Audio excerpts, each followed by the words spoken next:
Hi hello বন্ধুরা, কেমন আছে সবাই? Welcome to mini blog. ভাত বসিয়েছি আর এদিকে বাজার এনেছে। আজ সিম্পলি বাজার, পটল ছিল, তাও কয়েকটা পটল এনেছে। আর ভাজার জন্য কারকল লাগবে, কারকল এনেছে। আর পনিরটা তো আগেই ছিল, ভেবেছিলাম পটল কয়েকটা দিয়ে আর আলু ভেঙে একটা তরকারি হয়ে যাবে পনির দিয়ে, কিন্তু না, কারকল ভাজা খেতে হবে। কারকল আনতে গিয়ে আবার পটলও নিয়ে আসলো। তো ভাত ডাল হয়ে গেছে, কারকল ভাজিয়ে বসালাম। তারপর চলে যাবে কলেজ। একটুখানি দেখো, একদম পটেটো চিপসের মতন আলুগুলি পাতলা করে কেটে লাল লাল করে ভাজছে, একটু ভাজা করে দিচ্ছি।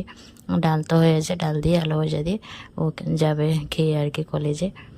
তো দেখো, আলু ভাজাগুলি খুব সুন্দর করে কুরকুরে মুচমুচো করে পটেটো চিপসের মতন ঠিক হয়েছে। দিলাম ভেজে, ভাতটা বেড়ে দিলাম, খেয়ে যাবে।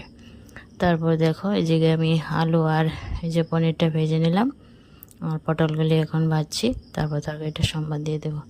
হালকা পটলগুলো একটু ভেজে তারপর তরকারিটা বসিয়ে দেবো।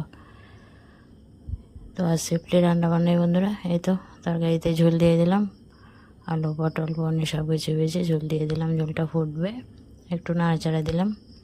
ঝোলটা ফুটেছে, আবারও নাড়াচাড়া দিয়ে তারপর নামিয়ে নেব।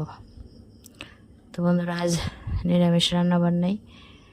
তরকারিটা হয়ে গেছে, নামিয়ে নেব। এই তো আমার দুপুরে রান্নাবান্না কমপ্লিট। আলু পটল দিয়ে পনিরের তরকারি হয়েছে, তারপর কারকল ভাজি করলাম, আর এই যে হালকা পাতলা মুগ ডাল করেছি। এই ছিল বন্ধুরা আজকের ডেলি